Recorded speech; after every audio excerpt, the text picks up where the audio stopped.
Hello, what's up mga idol? Ito ulit si Kajepoy. Ayan, bumabati ng magandang araw sa inyong lahat. Itong araw na to ay magpapalit tayo ng langis sa generator. Ang generator na to ay Robin Hood. Papalitan ko yung kanyang langis. Ayan mga idol, yung kanyang langis nangitim na. Bali kada taon na yan, napapalitan ng langis. Ngayon patapos ng taon, kaya operation palit ng langis mga idol, itong Robin na generator.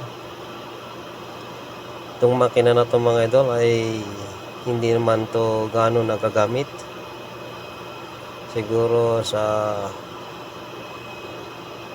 isang taon magamit siya mga ano lang siguro, mga 10 beses lang siguro, o kaya madami pa yung 10 beses. Siguro mga 5 beses lang yan, mga ganon nagagamit tong generator na to. Ito ay pang emergency mga idol sa pagpandar ng mga aerator na para sa isda, para hindi mamatay ang mga isda. Kasi minsan nagka-cut off sila ng kuryente, lalo na pag may dilubyo gaya ng malakas ang hangin, pag sandstorm, o kaya pag ulan.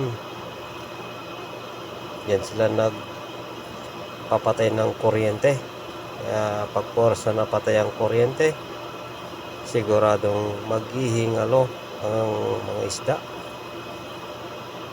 Kaya ito yung pang emergency para hindi gaano maghingalo ang mga isda.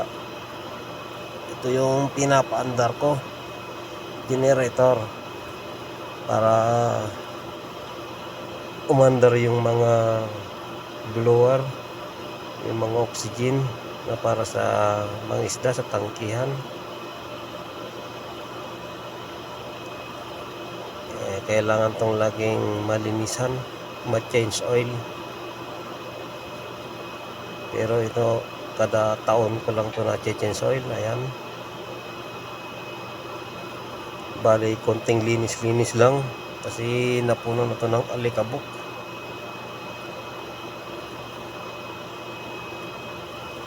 Linis sa paligid niya. Ay ako, Diyos mio, marimar, na antok ako mga idol sa pagre-record ng video na to.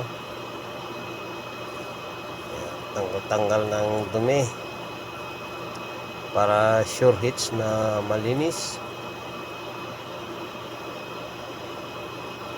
para hindi siya pumalpak. Ayan yung ating generator, ang generator na Robin. Bali yung langis na yan na aking nalagay ay 10W30 yung para sa generator. Meron yung dati kong nilagay dyan ay 30/30W50 yata yun.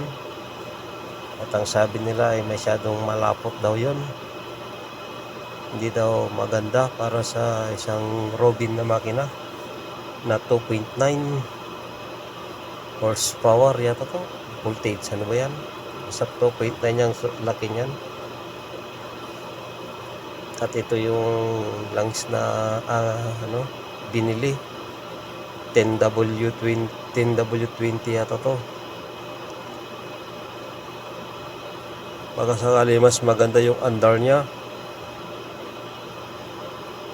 para mas tumibay.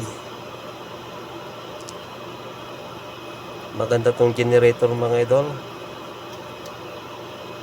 Ang laki ng tangke. Pag ito ay full tank,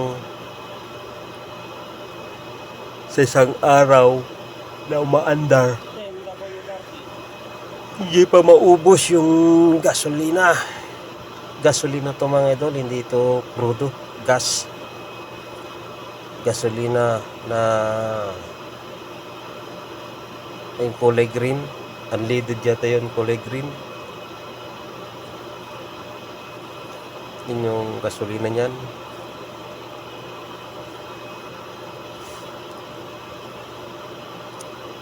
Minsan pag walang kuryente, dito rin ako nag-charge ng aking cellphone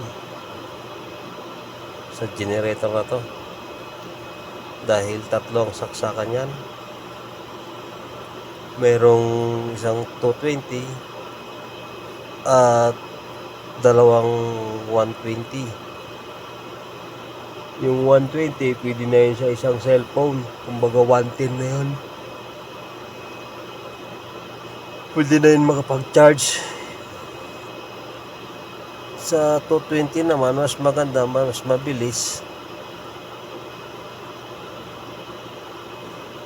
Kaso lang, ginagamit ko yun sa pampandar sa blower.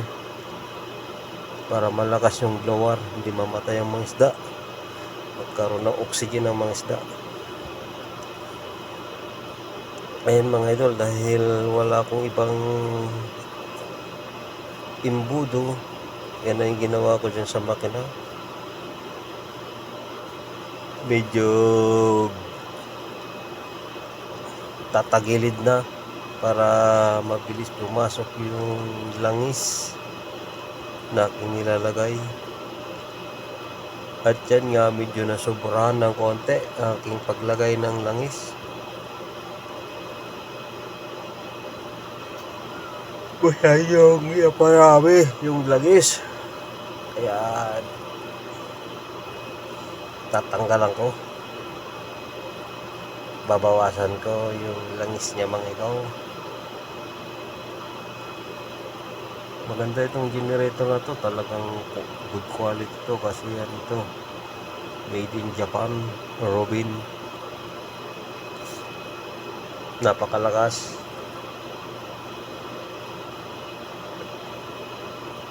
Kung may ilog lang dito, kung may ilog na pwedeng mangoryente ng isda yan, pwede itong gamitin. Malakas ang voltahe nito mga idol. Itong generator na to. Ayan mga idol, binawasan ko kasi masyadong marami aking nilagay, hindi ko natansya. Sa tagal ba naman ng panahon mga idol, isang taon bago to mapalitan ng langis.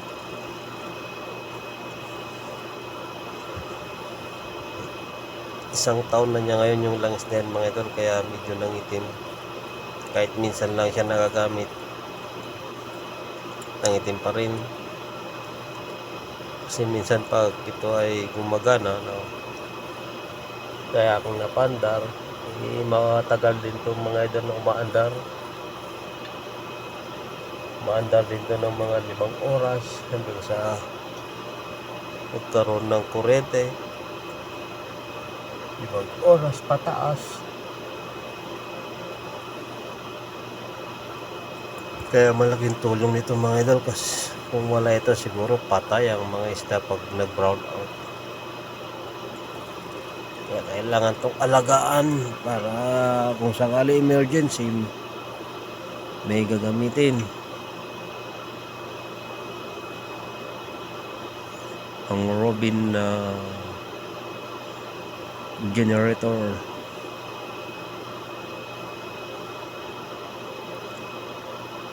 Napuno lang ito ng alikabok dahil hindi ko to nakubaran dati.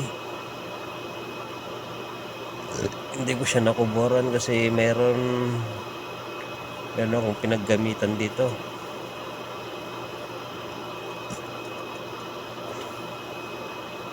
Kaya naisip ko na pag ma-change oil na lang, ako na lang siya punas-punasan, tanggalin yung alikabok.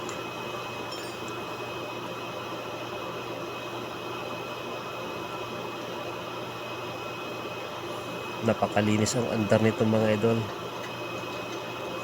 yung generator na to. Ayun mga idol, inihila ko yung crankshaft nya para dumaloy o tumaas yung bagong langis na akong nilagay, mapalitan yung luma na andun para swabe ang andar yung generator na to.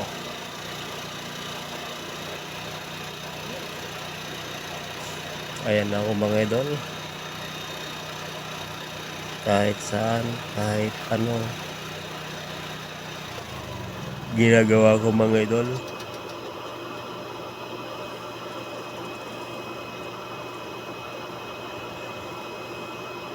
Kahit hindi ko ruta ginagawa ko pa rin mga idol,